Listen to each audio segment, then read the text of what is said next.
Welcome back to our channel, dear friends. It's such a joy to share this sacred space with you again. If you've ever felt stuck in life, as if no matter how hard you work or how sincerely you try, nothing seems to go your way, this video is for you. Today, we are going to explore one of the most misunderstood and yet powerful teachings in the Buddhist tradition. It's about what to do when your fortune seems depleted, when blessings feel far away, and when karmic obstacles block every turn. Have you ever asked yourself, why do I try so hard but always fail? Or why does it feel like I was born under a bad star? The answer may lie not in your current efforts, but in your karmic balance, the invisible ledger of past actions and their energy. And more importantly, what you can do now to rewrite that story.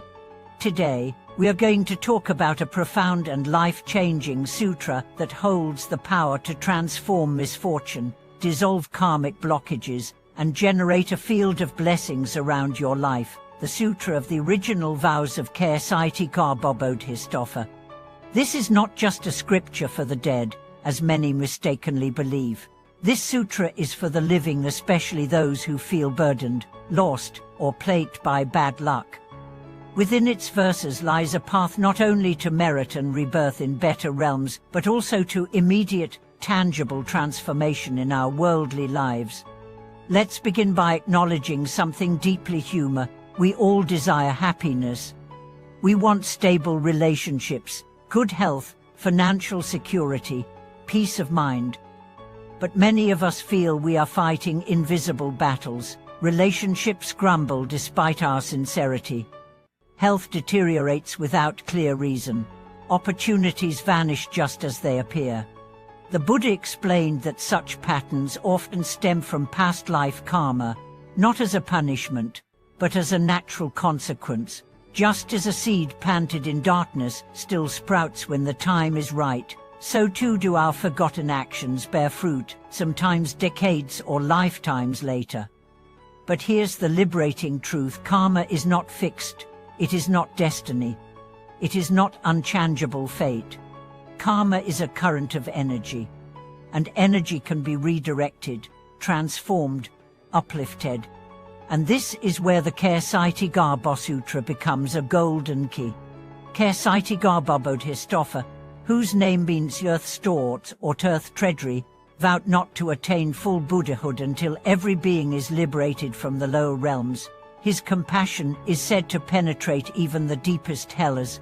His power, therefore, extends to the darkest corners of our lives where hope seems absent, where fate feels sealed. The sutra teaches that simply hearing his name with faith can summon unseen help, that reciting the sutra with sincerity can dissolve lifetimes of karmic burden, that making offerings, copying the text, or sharing it with others generates merit that shields your family for generations. Let's make this real with a story. There was a young woman whose life unraveled overnight. Her business failed. Her fiancé left her.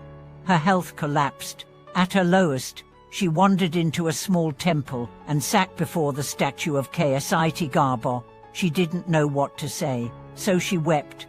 A monk noticed her and gently said, "Recite his name, recite the sutra, watch what happens." With nothing left to lose, she began.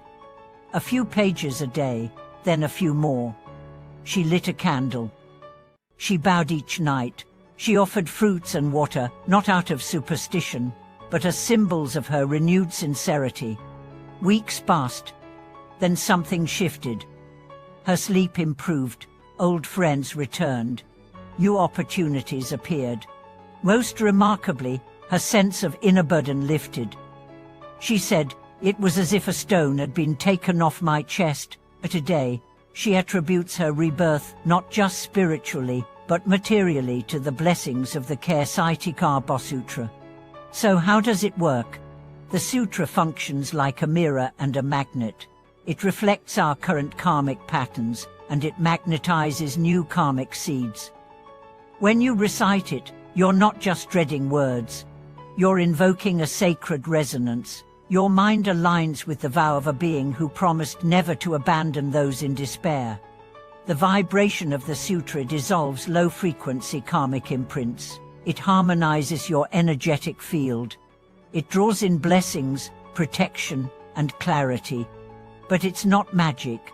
It's consciousness. You become the transformation. Your sincerity is the signal. Your faith is the frequency. But now, let's get practical. How can you begin working with this powerful text? Start small. Read even one paragraph a day. Reflect on its meaning. Light a simple candle as a symbol of your inner vow. Say aloud, Buddhistpractice, guide me.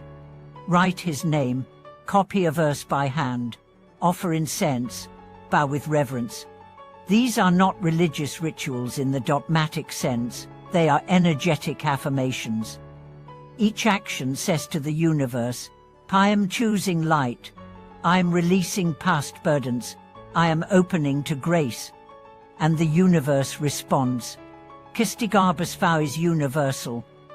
He made no distinction between believers and non-believers, between monks and laypeople, between good and bad. She simply said, if they are suffering, I will help them. So open your heart. Let this sutra become your spiritual medicine. And remember, it's not just for you.